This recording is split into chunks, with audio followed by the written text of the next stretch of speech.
આપણે જરા કલ્પના કરીએ 16મી સદીના ભારતના એવા કઠોર સામાજિક માળખાને, એટલે કે જ્યાં જન્મના આધારે વ્યક્તિની આખી જિંદગી નક્કી થઈ જતી હોય. બિલકુલ. અને એ સમયે જો કોઈ સામાન્ય જ્ઞાતિમાં જન્મ્યું હોય અથવા તો કોઈ મુસ્લિમ બાદશાહના મહેલમાં કેદી હોય તો શું તેને ઈશ્વર સાથે સીધો સંબંધ બાંધવાનો અધિકાર હતો? સાચી વાત છે. તે સમયનો પ્રચલિત સમાજ તો ચોક્કસપણે ના જ પાડત. હા, પણ આપણી પાસે આજે કેટલાક એવા ઐતિહાસિક સ્ત્રોતો છે, ખાસ કરીને શ્રી ગોપીનાથજી દ્વારા રચિત સાધન દીપિકા અને શ્રી મહાપ્રભુજીના સિદ્ધાંતો. જેને આપણે 500 વર્ષ જૂની એક અલ્ટિમેટ લાઇફસ્ટાઇલ રૂલબુક કહી શકીએ, જેણે ખરેખર આખી સામાજિક વ્યવસ્થાના પાયા હચમચાવી દીધા હતા. આજે આપણે આ પુષ્ટિમાર્ગીય વૈષ્ણવ જીવનશૈલીના આ વિસ્તૃત અભ્યાસમાં એ જ સમજવાના છીએ. અને જુઓ, આ ચર્ચા માત્ર ઐતિહાસિક તથ્યો પૂરતી સીમિત નથી રાખવી આપણે. સાધન દીપિકા કોઈ સામાન્ય ધાર્મિક પુસ્તક નથી. તે માનવ મનોવિજ્ઞાન, શુદ્ધ ભક્તિ અને વ્યક્તિગત સ્વતંત્રતા પરનો એક ક્રાંતિકારી ગ્રંથ છે. અચ્છા, ખાસ કરીને સ્ત્રીઓ માટેની સ્વતંત્રતા વિશે, બરાબર ને? એકદમ સાચી વાત. આપણે આજે સમજવાનો પ્રયત્ન કરીશું કે કેવી રીતે આ પ્રાચીન માર્ગદર્શિકા તે સમયના જળ સામાજિક માળખાઓની પેલે પાર જઈને કોઈપણ પ્રકારના વચેટિયાઓ વિના સીધા ઈશ્વર સુધી પહોંચવાનો માર્ગ બતાવે છે. મતલબ કે આ માત્ર ગળામાં કંઠી પહેરી લેવા કે દીક્ષા લેવા પૂરતું સીમિત નથી? ના, જરાય નહીં. આ તો વ્યક્તિના જીવનનું કેન્દ્ર સંપૂર્ણપણે બદલી નાખવાની એક વૈચારિક ક્રાંતિ છે. આ જીવનનું કેન્દ્ર બદલવાની વાત બહુ રસપ્રદ છે. મેં સ્ત્રોતોમાં વાંચ્યું કે શરૂઆતમાં જ શ્રી ગોપીનાથજીએ 2 મુખ્ય વાતો પર ભાર મૂક્યો છે. હા, એક તો શ્રી મહાપ્રભુજીની આજ્ઞા પ્રમાણે કૃષ્ણની સેવા કરવી અને બીજું શાસ્ત્રોનું અધ્યયન કરવો. બરાબર. જેમ કે ગીતા, ભાગવત અને ષોડશ ગ્રંથો. પણ અહીં પ્રક્રિયાના ભાગરૂપે 2 પ્રકારની દીક્ષાનો ઉલ્લેખ વારંવાર આવે છે: શરણ દીક્ષા અને બ્રહ્મ સંબંધ. હું વિચારતો હતો કે આ બંને વચ્ચે મૂળભૂત તફાવત શું છે? જુઓ, આ બંને વચ્ચેનો તફાવત મુખ્યત્વે મનોવૈજ્ઞાનિક અને આધ્યાત્મિક કટિબદ્ધતાનો છે. શરણ દીક્ષા એ માર્ગમાં પ્રવેશ માટેની મૂળભૂત સ્વીકૃતિ છે. એટલે કે પહેલું પગથિયું. હા, આ દીક્ષા લીધા પછી વ્યક્તિ શ્રી કૃષ્ણને પોતાના એકમાત્ર રક્ષક અને સ્વામી તરીકે સ્વીકારે છે. આ એક પ્રકારની પ્રાથમિક શરણાગતિ છે, જ્યાં અન્ય કોઈનો આશ્રય ન લેવાનો સંકલ્પ લેવાય છે. અને બ્રહ્મ સંબંધ? ખરી કસોટી બ્રહ્મ સંબંધની છે. જ્યારે કોઈ વ્યક્તિ આ ભક્તિ માર્ગીય જીવન આજીવન જીવવા માટે માનસિક અને શારીરિક રીતે સંપૂર્ણ તૈયાર થાય ત્યારે જ બ્રહ્મ સંબંધ દીક્ષા લેવાની હોય છે. અચ્છા, એટલે એ મોટું કમિટમેન્ટ છે. બિલકુલ. આ દીક્ષા પછી ઘરમાં ઠાકોરજીની સેવા પધરાવવામાં આવે છે. સ્ત્રોત બહુ કડક શબ્દોમાં કહે છે કે વ્યક્તિની નોકરી, તેનો વ્યવસાય, તેનો પરિવાર આ બધું જ પ્રભુની સેવા, શ્રવણ, કીર્તન અને સ્મરણની આસપાસ જ ફરતું હોવું જોઈએ. એટલે જો જીવનનું પરિભ્રમણ પ્રભુની આસપાસ ન ગોઠવાય તો તે દીક્ષાના મૂળ હેતુની નિષ્ફળતા ગણાય છે. હા, એ 100% નિષ્ફળતા છે. એટલે મારો કહેવાનો અર્થ એ છે કે આ આખી વાત સાંભળીને મને એવું લાગે છે જાણે આ કોઈ યુનિવર્સિટીના એજ્યુકેશનલ માળખા જેવું છે. હા, એ સરખામણી બહુ સરસ છે. કેવી રીતે? જો, શરણ દીક્ષા એટલે જાણે યુનિવર્સિટીમાં એડમિશન લેવું, જ્યાં વ્યક્તિ સંસ્થાનો હિસ્સો બને છે. અને બ્રહ્મ સંબંધ દીક્ષા એ જાણે કે પોતાનો મેજર અથવા મુખ્ય વિષય નક્કી કરવા સમાન છે. એકદમ સાચું પકડ્યું તમે. હા, એકવાર મુખ્ય વિષય પસંદ કરી લીધો પછી બધો જ સમય, શક્તિ અને રિસર્ચ માત્ર એ જ પ્રોજેક્ટની એટલે કે કૃષ્ણ સેવાની આસપાસ જ કેન્દ્રિત હોવા જોઈએ. આ સરખામણી ખરેખર બહુ સચોટ રીતે આખી પ્રક્રિયાને સમજાવે છે. બ્રહ્મ સંબંધ પછી અસ્તિત્વનો બીજો કોઈ ઉદ્દેશ્ય રહેતો જ નથી. પરંતુ અહીં ગોપીનાથજી એક બીજું બહુ મહત્વનું સ્તર ઉમેરે છે, જે બાહ્ય વર્તનનું છે. બાહ્ય વર્તન એટલે કે આંતરિક સેવા તો ચાલી રહી છે, પણ સમાજમાં એક સારા મનુષ્ય બનવું, દયાભાવ રાખવો, પરોપકાર કરવો અને સહુની સાથે સારો વ્યવહાર કરવો. આ નૈતિક માળખું પણ એટલું જ અનિવાર્ય છે. એટલે પેલા નરસિંહ મહેતાના વૈષ્ણવજન તો તેને રે કહીએ પદની જેમ. હા, એ જ સંદર્ભ આપીને સમજાવાયું છે કે જો વ્યક્તિનો વ્યવહાર કઠોર કે સ્વાર્થી હોય તો તેની સીધી નકારાત્મક અસર તેની વૈષ્ણવતા પર પડે છે. પણ મને અહીં એક પ્રશ્ન થાય છે. જો ભક્તિ એ સંપૂર્ણપણે વ્યક્તિ અને ઈશ્વર વચ્ચેનો અંગત અને આંતરિક મામલો છે બરાબર. અને બધું જ પ્રભુની સેવા માટે અર્પણ કરી દીધું છે, તો પછી સામાજિક નૈતિકતા અને લોકો સાથેના વ્યવહાર પર આટલો બધો ભાર શા માટે મૂકવામાં આવ્યો છે? શું આ માત્ર સમાજમાં સારો દેખાવ કરવા માટે છે? ના, આ દેખાડા માટે બિલકુલ નથી. આની પાછળનું મિકેનિઝમ સમજવા જેવું છે. કૃષ્ણની સેવા એ આંતરિક લક્ષ્ય છે, જે અત્યંત કોમળ છે. અચ્છા. જ્યારે વ્યક્તિ સમાજમાં વિચરે છે ત્યારે દયા, પરોપકાર અને નમ્રતા એ તેનું બાહ્ય કવચ બને છે. જો વ્યવહાર કઠોર હોય, ક્રોધ કે અહંકાર હોય, તો મનની શાંતિ હણાય છે અને અશાંત મન ક્યારેય પ્રભુની સેવામાં ધ્યાન કેન્દ્રિત કરી શકતું નથી. ઓહ, એટલે કે ખરાબ વ્યવહારથી તે આંતરિક ભક્તિનું કવચ તૂટી જાય છે? બિલકુલ. અને સેવાનો ભાવ શુષ્ક બની જાય છે. એટલે નૈતિકતા એ ભક્તિને જીવંત અને સુરક્ષિત રાખવા માટેનું આવશ્યક વાતાવરણ પૂરું પાડે છે. આ ખરેખર બહુ જ ઊંડો વિચાર છે કે આધ્યાત્મિક સ્વાસ્થ્ય માટે બાહ્ય નૈતિકતા એ સુરક્ષા કવચનું કામ કરે છે. હવે આપણે પેલા ઐતિહાસિક સંદર્ભ તરફ જઈએ, જેણે ખરેખર મને બહુ આશ્ચર્યમાં મૂકી દીધો છે. હા, વર્ણાશ્રમની વાત. હા, 500 વર્ષ પહેલા સમાજમાં વર્ણાશ્રમની વ્યવસ્થા અત્યંત જળ હતી. સ્ત્રોત આપણને સમજાવે છે કે વર્ણ માટે 3 શરતો હતી: જન્મ, સંસ્કાર એટલે કે જનોઈ વગેરે, અને કર્મ એટલે કે વ્યક્તિનો વ્યવસાય. સાચું. આ બધું એટલું કડક હતું કે કોઈ તેને ઓળંગી શકતું નહોતું. તો પછી આ ભક્તિ માર્ગે આટલા કઠોર સામાજિક માળખામાં પોતાની જગ્યા કેવી રીતે બનાવે? આ જ શ્રી મહાપ્રભુજીની સૌથી મોટી અને ઐતિહાસિક ક્રાંતિ છે. તે સમયે વર્ણાશ્રમની વ્યવસ્થા એટલી હદે વણાયેલી હતી કે તેને ભૌતિક રીતે તોડવી કે તેનો સીધો વિરોધ કરવો લગભગ અશક્ય હતું. બળવો કરવો તો શક્ય નહોતો. ના, પરંતુ શ્રી મહાપ્રભુજીએ બહુ જ સૂક્ષ્મ છતાં શક્તિશાળી વાત કહી કે ભક્તિ વર્ણાશ્રમના કોઈ પણ નિયમોથી બંધાયેલી નથી. સમાજ ભલે લોકોને જન્મ કે કર્મના આધારે વહેંચતો હોય, પરંતુ ભક્તિ માર્ગમાં પ્રવેશવા માટે કોઈ પણ વર્ણ કે જ્ઞાતિનો બાધ નથી. અરે વાહ! એટલે કે દરવાજા બધા માટે ખુલ્લા છે. હા, શરત માત્ર એક જ છે: હૃદયમાં શ્રીકૃષ્ણ પ્રત્યે શુદ્ધ ભાવ અને સંપૂર્ણ શરણાગતિ. ઈશ્વર સાથેના જોડાણમાં વ્યક્તિના સામાજિક ભૂતકાળનું કોઈ જ અસ્તિત્વ રહેતું નથી. આજના ટેકનોલોજીના યુગમાં આને સમજીએ તો વર્ણાશ્રમ અને તે સમયના સામાજિક નિયમો એ જાણે કોઈ જૂના રિજિડ કમ્પ્યુટર હાર્ડવેર જેવા હતા, જેને બદલવા બહુ અઘરા હતા. બહુ સરસ ઉદાહરણ છે. પણ મહાપ્રભુજીએ જે ભક્તિનું સોફ્ટવેર આપ્યું તે એટલું એડવાન્સ્ડ અને ઓપન સોર્સ હતું કે તે કોઈ પણ સિસ્ટમમાં સહેલાઈથી રન થઈ શકતું હતું. અને આ ઓપન સોર્સ સોફ્ટવેરનું જો કોઈ સૌથી મોટું પ્રમાણ હોય તો તે સ્તોત્રમાં આપેલી પેલી તાજબીબીની રોમાંચક કથા છે. હા, ખરેખર એ કથા તો અદ્ભુત છે. ખરેખર આ કથા કોઈ પણ હોલિવૂડની ફિલ્મને ટક્કર મારે તેવી છે. તાજબીબીની વાર્તા એ ભક્તિની સાર્વત્રિકતાનું, તેના સીમાઓથી પર હોવાનું સર્વોચ્ચ ઉદાહરણ છે. જો તાજબીબીનો ભૂતકાળ ઇસ્લામિક હતો અને તેઓ બાદશાહ અકબરના મહેલમાં ફતેહપુર સિક્રીમાં અત્યંત કડક પહેરા હેઠળ રહેતા હતા. હા, કલ્પના કરો ફતેહપુર સિક્રીના એ જડ વાતાવરણની. છતાં શ્રી ગોસાઈજીએ તેમના હૃદયનો શુદ્ધ ભાવ જોઈને તેમને દીક્ષા આપી. આ દર્શાવે છે કે આધ્યાત્મિક અધિકારી બનવા માટે કોઈ ચોક્કસ ધર્મમાં જન્મ લેવો જરૂરી નથી. પણ તાજબીબીની જે હોળીની ઘટના સ્ત્રોતમાં વર્ણવી છે તે સાચે જ અદ્ભુત છે. વ્રજમાં હોળીનો ઉત્સવ ચાલતો હતો અને તાજબીબીને મહેલની બહાર જવાની પરવાનગી ના મળી.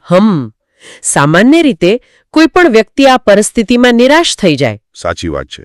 પરંતુ તેમના હૃદયમાં પ્રભુના દર્શનની એટલી તીવ્ર ઝંખના જાગી કે ચમત્કાર સર્જાયો. ફતેહપુર સિક્રીના એ મુસ્લિમ મહેલના ચોકમાં જ ઠાકોરજીએ તેમને વ્રજની હોળીની સંપૂર્ણ લીલાના પ્રત્યક્ષ દર્શન કરાવ્યા. અને એ જ ક્ષણે તેમણે ભાજન લાગે હેરી નામનું અદ્ભુત કીર્તન રચ્યું. આ ઘટના એ વાતનો સીધો પુરાવો છે કે શુદ્ધ ભાવ સામે ભૂગોળ કે સામાજિક બંધનો કોઈ જ માયને નથી રાખતા. ખરેખર. અને આ ઘટના પાછળનું વિજ્ઞાન સમજવું જોઈએ. ભક્તિ માર્ગમાં સાચી યોગ્યતા એ વ્યક્તિની શારીરિક સ્વતંત્રતા કે તેની આસપાસના સંજોગો નથી, પરંતુ વિરહ છે, પ્રભુથી દૂર હોવાની વેદના. અચ્છા, વિરહ. હા, જેને તાજ બીબીના હૃદયમાં એ વિરહ તેની ચરમસીમા પર પહોંચ્યો ત્યારે પ્રભુને ખુદ ભૌતિક અને સામાજિક સીમાઓ તોડીને ફતેપુર સિકરીના ચોકમાં પ્રગટ થવું પડ્યું. આ માર્ગે જાહેર કરે છે કે ઈશ્વર કોઈ જ્ઞાતિ, ધર્મ કે મહેલોની દિવાલોના મોહતાજ નથી. બહુ જ પાવરફુલ વાત છે આ. પણ ચલો આપણે સિક્કાની બીજી બાજુ જોઈએ. એક તરફ આ માર્ગ બધા માટે ખુલ્લો છે, ભક્તિ એ ઓપન સોર્સ છે. હા, પણ બીજી તરફ સ્ત્રોત કહે છે કે વૈષ્ણવ બન્યા પછી વ્યક્તિએ પોતાની જીવનશૈલીમાં અત્યંત કડક બદલાવ લાવવા પડે છે. જેમ કે હિંસા છોડવી પડે અને રાજસિક કે તામસિક ખોરાક એટલે કે ડુંગળી, લસણ, માંસાહાર વગેરેનો સંપૂર્ણ ત્યાગ કરવો પડે. આ થોડું વિરોધાભાસી નથી લાગતું? જો બધું ભાવ પર જ નિર્ભર છે તો પછી ભોજનના આટલા કડક નિયમો શા માટે? જુઓ, આ વિરોધાભાસી નથી પણ અત્યંત વૈજ્ઞાનિક છે.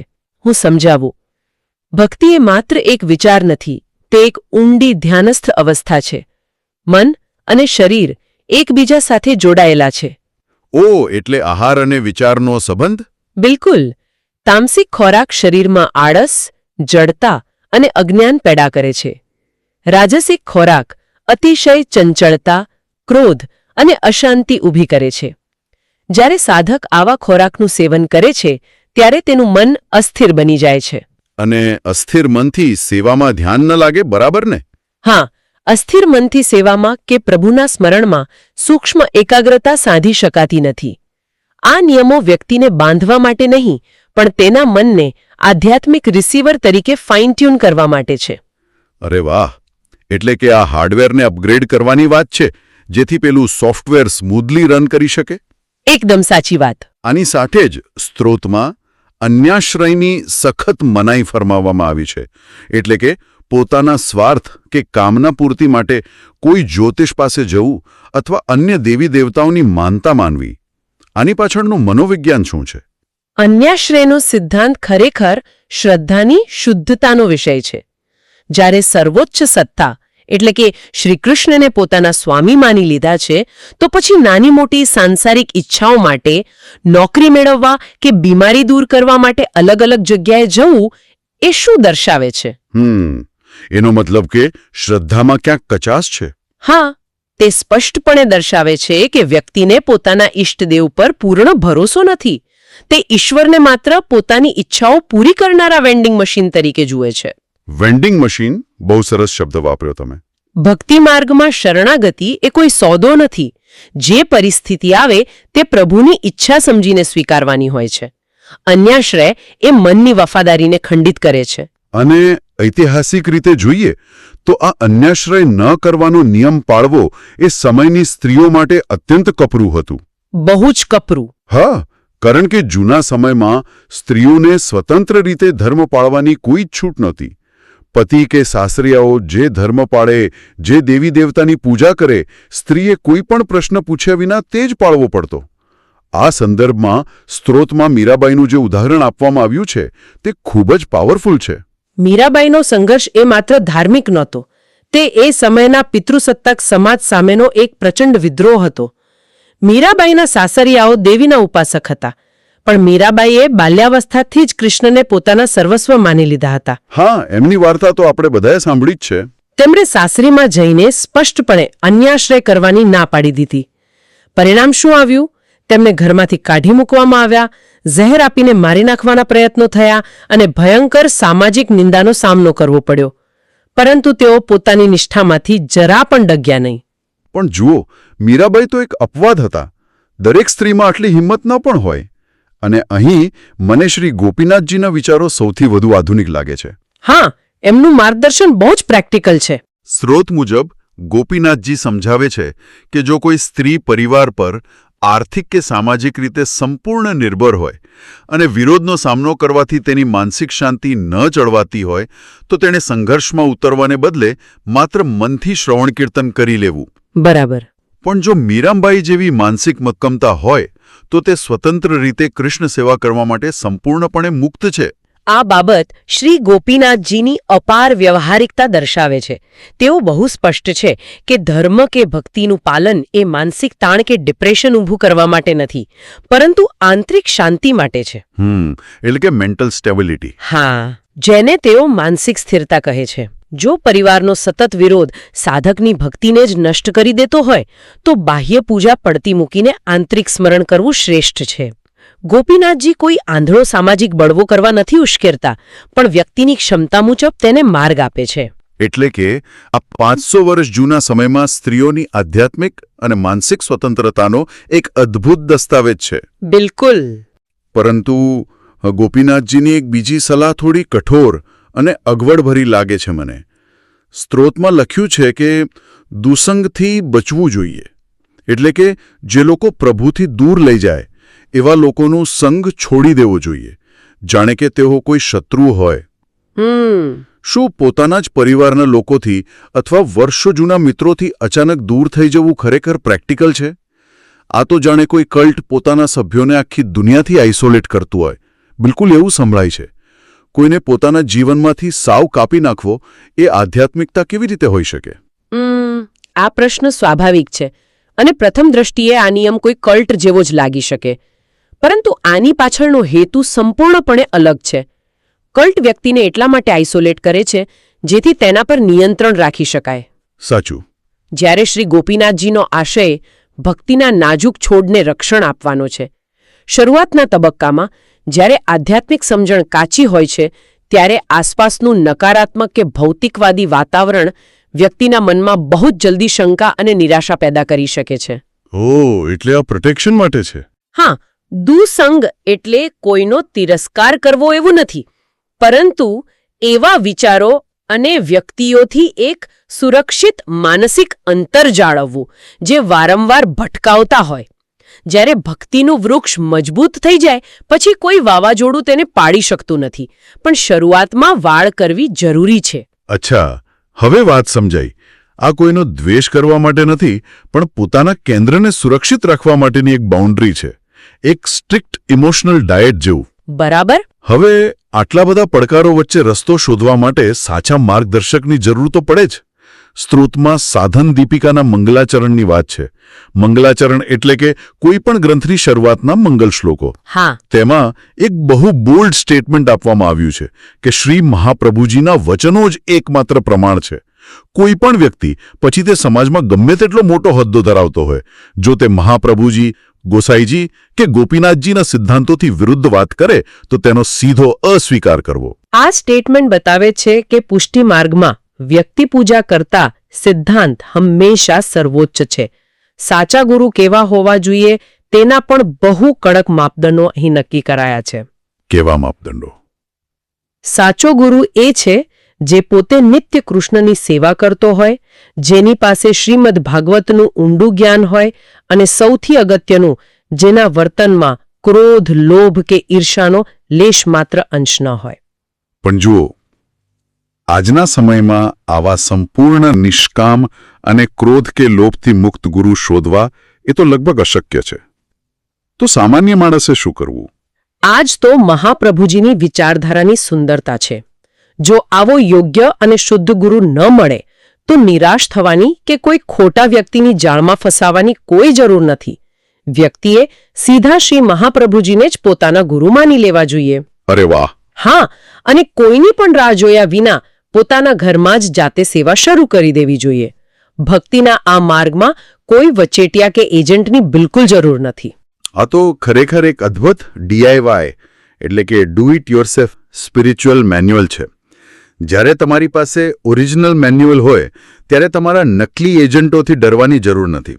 પણ અહીંયા એક બહુ જ પ્રેક્ટિકલ પ્રોબ્લેમ આવે છે જે આજના આધુનિક જીવન સાથે જોડાયેલો છે. શું પ્રોબ્લેમ? લોકો 10-12 કલાકની નોકરીઓ કરે છે, ટ્રાફિકમાં ફસાય છે, સમયનો સખત અભાવ છે.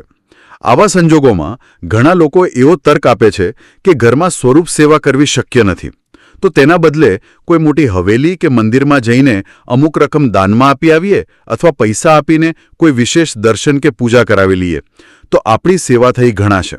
આ કોમર્શિયલ ભક્તિ વિશે સ્ત્રોત શું કહે છે? સ્ત્રોત અને શ્રી મહાપ્રભુજીના સિદ્ધાંતો આ પ્રકારની ટ્રાન્ઝેક્શનલ ભક્તિ અથવા કમર્શિયલ ભક્તિનો સંપૂર્ણ છેદ ઉડાડે છે. ઈશ્વરને આપણા પૈસાની કે ભૌતિક વસ્તુઓની કોઈ જરૂર નથી. સાચી વાત છે. સેવાનો હેતુ ઈશ્વરને પ્રસન્ન કરવાનો છે, પણ તે પ્રક્રિયા દ્વારા વ્યક્તિના પોતાના અહંકારનું ગલન થવું જોઈએ. જ્યારે વ્યક્તિ જાતે ઉઠીને પોતાના હાથથી પ્રભુ માટે કંઈક કરે છે, ત્યારે તેનું હૃદય જોડાય છે. પૈસા આપી દેવાથી આ આંતરિક રૂપાંતરણ ક્યારેય થતું નથી. એટલે શોર્ટકટ ના ચાલે. બિલકુલ. શ્રી મહાપ્રભુજીએ ક્યારેય સેવાનું પ્રદર્શન કરવાનું નથી શીખવાડ્યું. તેમણે તો પુરુષોત્તમ દાસ શેઠ જેવા પોતાના અત્યંત સામાન્ય વૈષ્ણવ શિષ્યોના ઘરે રોકાઈને જાતે પોતાના હાથે સેવા કરીને શીખવાડી હતી કે ભક્તિ કેવી રીતે થાય. તો પછી એવા લોકો માટે શું વિકલ્પ છે, જેઓ ખરેખર સમય કે અન્ય મજબૂરીઓના કારણે ઘરમાં શારીરિક રીતે સ્વરૂપ સેવા કરી શકતા નથી? શું તેઓ આ માર્ગમાંથી બહાર ફેંકાઈ જાય છે? અરે ના ના, બિલકુલ નહીં. આ માર્ગ જેટલો સિદ્ધાંતવાદી છે તેટલો જ કરુણામય પણ છે. સાધન દીપિકામાં સ્પષ્ટ વિકલ્પ આપેલો છે. જો ઘરમાં સ્વરૂપ સેવા શક્ય ન જ હોય તો વ્યક્તિએ નિત્ય શ્રીમદ ભાગવતજીનું પઠન કરવું જોઈએ. એટલે કે ભાગવત વાંચવું. હા, પુષ્ટિમાર્ગીય દાર્શનિક સમજ મુજબ ભાગવત એ માત્ર એક પુસ્તક નથી, તે પ્રભુનું નામાત્મક અથવા શાબ્દિક સ્વરૂપ છે. એટલે કે ભગવાનના સાકાર સ્વરૂપ અને તેમના નામાત્મક સ્વરૂપ વચ્ચે કોઈ જ ભેદ નથી. અચ્છા, બહુ ડીપ વાત છે આ. સમજણપૂર્વક ભાગવતનું વાંચન અને મનન કરવું એ પણ પ્રભુની સેવા જ છે. આ ઉપરાંત સમય મળે ત્યારે તીર્થોમાં જઈને સાચા ભક્તોનો સંગ કરવો, જેથી માનસિક ઉર્જા જળવાઈ રહે. આ સમગ્ર ચર્ચા પરથી એવું ચિત્ર ઉપસે છે કે સાધન દીપિકા ખરેખર સવારે ઉઠવાથી લઈને રાત્રે સૂવા સુધીની એક એવી સંપૂર્ણ અને સ્વનિર્ભર દિનચર્યા આપે છે કે વ્યક્તિએ કોઈની પણ પાસે માર્ગદર્શન માટે ભટકવું ન પડે. હા, એકદમ સાચી વાત છે. પણ આટલી મોટી સ્વતંત્રતા કે જેમાં કોઈ સંસ્થાકીય દબાણ નથી, શું તે વ્યક્તિને વધુ જવાબદાર નથી બનાવતી? કારણ કે અહીં કોઈ હાજરી પૂરનાર કે સર્ટિફિકેટ આપનાર તો છે જ નહીં. હા, અને આ જ આ વિચારધારાની સૌથી મોટી તાકાત છે. શક્તિ અને જવાબદારી બંને સીધા શ્રદ્ધાળુના પોતાના હાથમાં સોંપી દેવામાં આવ્યા છે. જો કોઈ કારણસર બહારનું આખું સંસ્થાકીય માળખું નિષ્ફળ પણ જાય તો પણ કોઈ ગભરાવાની જરૂર નથી. કોઈ પણ વ્યક્તિ પોતાના ઘરમાં બેસીને એકલવ્યની જેમ માત્ર સિદ્ધાંતોને પકડી રાખીને સર્વોચ્ચ આધ્યાત્મિક સ્થિતિ પ્રાપ્ત કરી શકે છે. પરંતુ આ સ્વતંત્રતા સાથે એક બહુ જ કડક નિયમ જોડાયેલો છે. કયો નિયમ? અન્ય ભક્તોનો ક્યારેય અપરાધ ન થવો જોઈએ. ભક્તોના અપરાધ વિશે સ્ત્રોતમાં આપેલું પ્રહલાદજી અને હિરણ્યકશ્યપુનું જે ઉદાહરણ આપેલું છે તે રૂંવાણા ઊભા કરી દે તેવું છે. ઈશ્વર પોતાના ભક્તનો અપરાધ કે અપમાન ક્યારેય સહન કરતા નથી. બિલકુલ. એટલે કે અન્ય વૈષ્ણવો સાથેનો વ્યવહાર હંમેશા નમ્ર અને આદરપૂર્ણ જ હોવો જોઈએ, પછી ભલે તે સામાજિક રીતે ગમે તેટલા નાના કેમ ના હોય. એકદમ સાચું. આખી ચર્ચાના નિષ્કર્ષ પર આવીએ તો સમજાય છે કે 500 વર્ષ જૂનું આ ગ્રંથ માત્ર પૂજાપાઠની રીતો કે ક્રિયાકાંડોનો સંગ્રહ નથી. હા, આ તો એક અત્યંત જીવંત વૈચારિક ક્રાંતિ છે. સાધન દીપિકા એ જ્ઞાતિવાદના ભેદભાવો, ખોટા સામાજિક દબાણો અને ધંભી ગુરુઓની જાળમાંથી મુક્ત થઈને સીધા ઈશ્વર સાથે અનુસંધાન સાધવાનો એક શુદ્ધ, પારદર્શક અને સ્વતંત્ર રસ્તો બતાવે છે. ખરેખર, ચાહે તે તાજબીવીના હૃદયમાં અકબરના કડક પહેરાવાળા મહેલમાંથી પ્રગટેલો નિખાલસ પ્રેમ હોય કે પછી મીરાબાઈનો પોતાના જ રાજપૂત પરિવારના નિયમો સામેનો સાહસિક આધ્યાત્મિક વિદ્રોહ હોય, મૂળ વાત માત્ર એક જ છે, અને તે છે કોઈપણ શરત વિનાની સંપૂર્ણ શરણાગતિ અને પોતાના આંતરિક કેન્દ્ર પ્રત્યેની અડગ નિષ્ઠા. સાચી વાત છે. અને આ નિષ્ઠા ત્યારે સાર્થક બને જ્યારે તે બાહ્ય દેખાડા માટે નહીં પણ આંતરિક રૂપાંતરણ માટે હોય. આ મેન્યુઅલ માત્ર વાંચવા માટે નથી, તેના સિદ્ધાંતોને શ્વાસમાં ઉતારીને જીવવામાં જ તેની ખરી સાર્થકતા છે. બિલકુલ. તો આ અદ્ભુત ચર્ચાના અંતે એક બહુ જ ઊંડો અને વિચારવા જેવો પ્રશ્ન મૂકવાનું મન થાય છે. આપણે આ ઊંડાણપૂર્વકના અભ્યાસમાં જોયું કે 16મી સદીના અત્યંત જડ અને રૂઢિચુસ્ત સમાજમાં પણ એક ધાર્મિક ગ્રંથ દ્વારા વ્યક્તિગત સ્વતંત્રતા, આંતરિક શાંતિ અને સીધા ઈશ્વર સાથેના જોડાણની કેટલી ખુલ્લા મને અને તાર્કિક રીતે વકીલાત કરવામાં આવી છે, તો આજે આપણે બધાએ એક ક્ષણ રોકાઈને આપણી જાતને પૂછવું જોઈએ. આજના આ કહેવાતા આધુનિક સમયમાં જ્યાં આપણે પોતાને બહુ જ એડવાન્સ્ડ માનીએ છીએ, ત્યાં શું આપણે આપણા જીવનના નિર્ણયો, આપણી શ્રદ્ધા અને આપણી માનસિક શાંતિને કેટલાક એવા નવા સામાજિક કે આધુનિક ટ્રેન્ડ્સ અને નિયમોના ગુલામ તો નથી બનાવી દીધા ને, જેની ખરેખર આપણા આંતરિક વિકાસ માટે કોઈ જ જરૂર નથી? બહુ જ સાચો પ્રશ્ન છે આ. જો 500 વર્ષ પહેલાના અંધકારમય સમયમાં પણ લોકોને સમાજની તમામ બાધાઓ પાર કરીને પોતાનું અસલી કેન્દ્ર શોધવાનો અને પૂર્ણ સ્વતંત્રતા પામવાનો સીધો રસ્તો મળી શકતો હતો, તો આજે આપણને આપણી પોતાની ઓરિજિનલ મેન્યુઅલ ખોલીને ખોટા બોજાઓ ફગાવી દઈને આપણી જાતને મુક્ત કરતા કોણ રોકી રહ્યું છે? ખરેખર વિચારવા જેવું છે. હા, આનો જવાબ કદાચ કોઈ પુસ્તકમાં નહીં, પણ દરેક વ્યક્તિની પોતાની ભીતર જ રહેલો છે. ફરી મળીશું આવા જ કોઈ નવા અને ઊંડા વિષય સાથે. ત્યાં સુધી વિચારતા રહેજો.